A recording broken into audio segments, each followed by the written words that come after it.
This is John Occhi, Realtor with Keller Williams Realty, and talking to you from my front yard in Valle, Vista, overlooking the beautiful Hemet San Jacinto Valley. I love this place. I've lived here since 1998, and let's face it, I'm going to grow old and die here. This is my little slice of heaven, and I'm just so proud to have it. It's an absolutely gorgeous day, March 6th, 2006. It's rained for a couple days. Today's the second day of sunshine. It's an absolutely gorgeous day. It's 3 snow-covered peaks here. If I wasn't doing this video completely on my own, I'd do a nice panoramic shot of the mountains around me. And I mean, it's just absolutely stunning. Gorgeous day, blue skies, high thin clouds. It's just, you know, it's a postcard picture, perfect day. What can I say? With that being said, you're not here for a weather forecast. You're here to find out about my special report, how to sell your Hemet home at the highest possible price. This particular home, this particular report I make available to my selling clients, and I have a whole series of reports that I've put together that are geared for buyers, sellers, and investors. And the reason I do this is because it seems like a lot of the same questions are being asked, but a lot of important questions are being overlooked, okay? And they get asked eventually, but sometimes it's too late, or sometimes it's a major inconvenience when they do get asked. I like to be able to disclose everything up front, have everyone know everything there is to know about a particular transaction.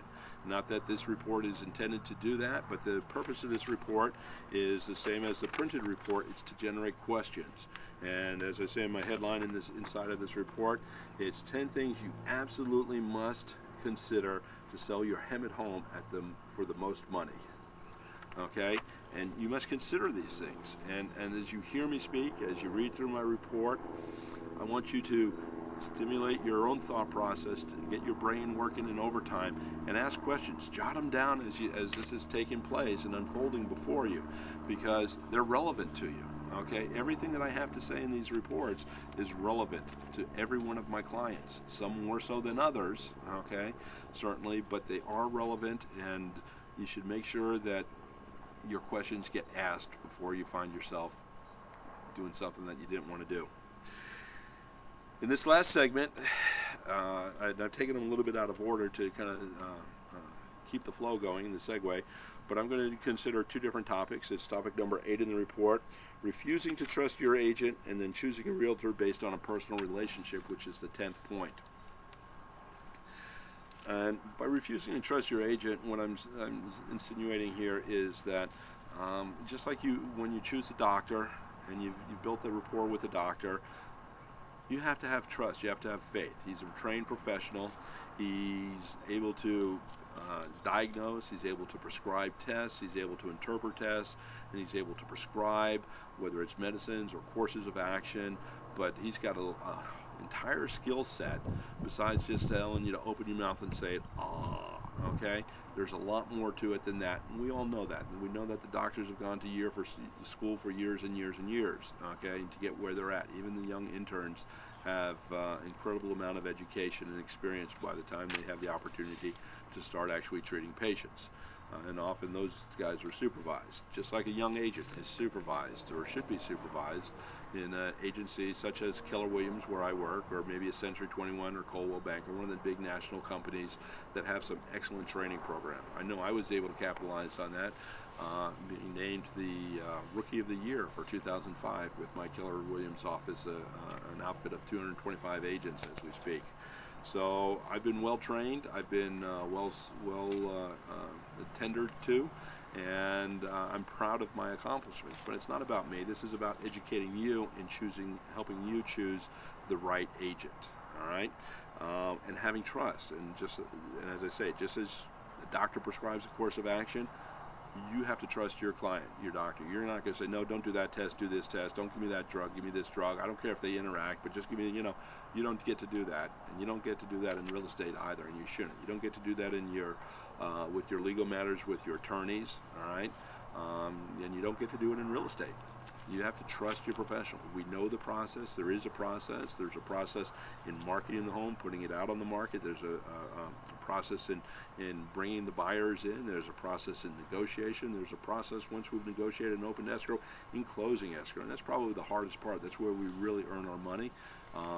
We have avoid headaches, or we don't avoid the headaches. There's always headaches. There's always obstacles to every escrow. I don't care how smooth everybody thinks it's going to be. There's always issues, and we try to keep you out of the loop. Not to say that you're not aware of it, but we take on the headache so that you can relax and know that the situation is well in control, and not to stress over it. And that's the real key to having a trained professional, someone who knows what they're doing, and that realtor does have a team behind them. Just as the Excellence in Real Estate team, we've got, not only am I the only agent, we have buyer's agents, we have transaction coordinators, we have our lenders who are part of it, integral part of the team. We have our escrow, we have our title people that we can go to, and we can take care of business, okay? Because it is a team, and we can take care of business, and between us, we get the job done, all right? So that's a critical thing to consider in the trust of your agent. And then the question is considering who you're going to choose as an agent.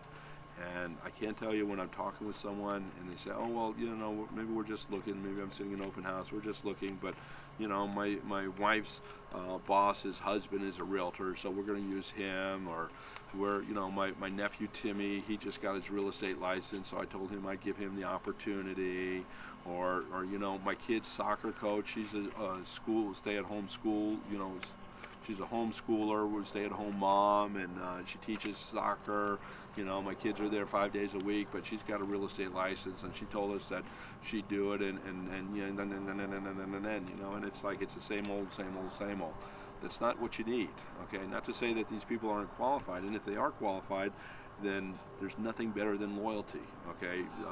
Put the food on your family's table, on your friend's table, on the people that you know, if indeed you have a relationship with a true professional. But I also always ask people to consider, before you bring in your brother-in-law who's a realtor to do your transaction, ask yourself, what happens if there's flaws in the transaction? What happens if it sits on the market and for 6 months and expires? Or what happens if it goes into escrow and it falls out of escrow not once but twice, or and then 3 times? I mean, how much confidence are you going to have? And the key is, how critical is your relationship with this individual in comparison to the relationship of this transaction? So maybe your nephew would, by the time he splits his commission with his broker, he's going to walk away with $5,000 or $6,000 check. And, not to sneeze at $5,000 or $6,000, I could use it right now, as I'm sure you can too. But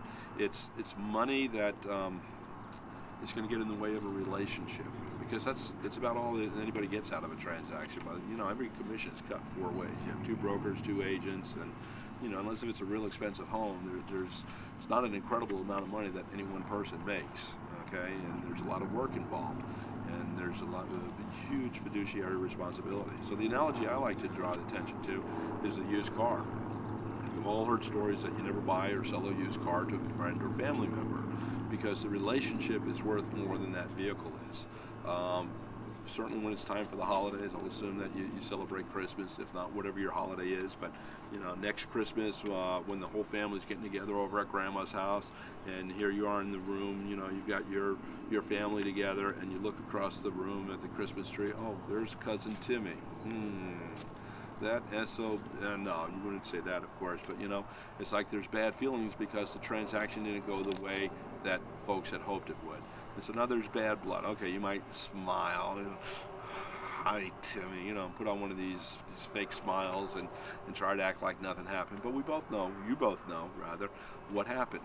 And it's not a pleasant situation for anybody. So my suggestion is, unless if you have truly a first drawer, top-notch, professional, full-time professional realtor that can handle your transaction in an objective, non-emotional way, and you can treat this relationship outside of the scope of your family, you treat it as it is a professional relationship and not one that's bound by blood or friendship, then you can keep the 2 separate, then go for it. Because loyalty is important. Again, don't get me wrong. Otherwise, interview some realtors. Always interview at least 3 realtors. Find out, their marketing plan. Find out what it is that they can do. Talk to some of their existing clients, some of the people that they've satisfied and put into new homes. And, check them out. Find out who they are. Call them and talk to their broker. Ask a few questions.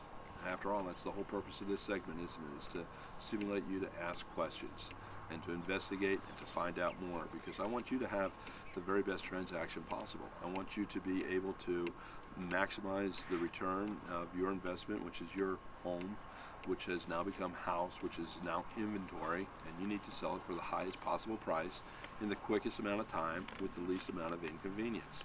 And that's where professional realtor comes from. So please do yourself that favor and find yourself a professional realtor. All right, well, that's it for this segment, and that's it for this is the 5th of 5 reports. So until we meet again, I'll be going over another one of my reports. Probably I'll work with a buyer report at that point. I haven't decided which one yet. I have several to work with, and it's going to be exciting. I look forward to offering many of my reports, ultimately all of them. This is a time-consuming process, obviously. But let me just tell you one last time how to get in touch with me. I can be reached by telephone at 951-443-6259. Or you can reach me by email at thehouseseller@gmail.com. That's THEHOUSESELLER @G as in Google, mail, M-A-I-L, @gmail.com. And then my website, of course, for the Excellence in Real Estate team is www.eireteam.com. Initials for Excellence in Real Estate team.com. All right, well, thank you. This has been a pleasure. I've really enjoyed doing this, and I do look forward to coming back into your computer, I guess, is where you're going to see this, and that I may be able to help you save some money and achieve your goal of selling your home for the highest possible price. That is, after all, my objective. And let me just say one more thing before I close. And although this report is titled for your Hemet home, this is relevant to every market out there, okay? I don't care where you're at. I don't care if it's Miami, Florida. I don't care if you're in Bangkok, Maine. If you're in, I guess that's Bangor, Maine. If you're in Portland, Oregon, Kansas City, Kansas, Hutchinson, Kansas. Hey, Brian, I've got a network of realtors that I've met through a number of different events that I have complete confidence in. I know how to interview different realtors. If you're in an area where I don't know, I'd be more than happy to help you find a realtor, whether you're moving from here to there or you're moving from there to here, whatever the case may be, or even if you're have nothing to do with my local market here at all. If you just found this video for some reason and you like what you see, I can find someone for you that shares my views. So please go ahead and contact me at any of the 3 ways: by phone, email, or website. And with a little luck, when you see this video, there's going to be a screen at the end that's going to have all of my contact information. But I haven't quite figured that part out yet, but I do want to get this up on the internet for you so that we'll take it from there. All right? Well, thanks. This really has been a lot of fun. It's been great getting to know you. I don't really know you, but I'm hoping that you've gotten a chance to know a little bit about me, learn my personality, and just know that I'm someone who will work hard for you and be able to get the job done. All right, thank you very much. You make every day a great day, and God bless you. Bye-bye now.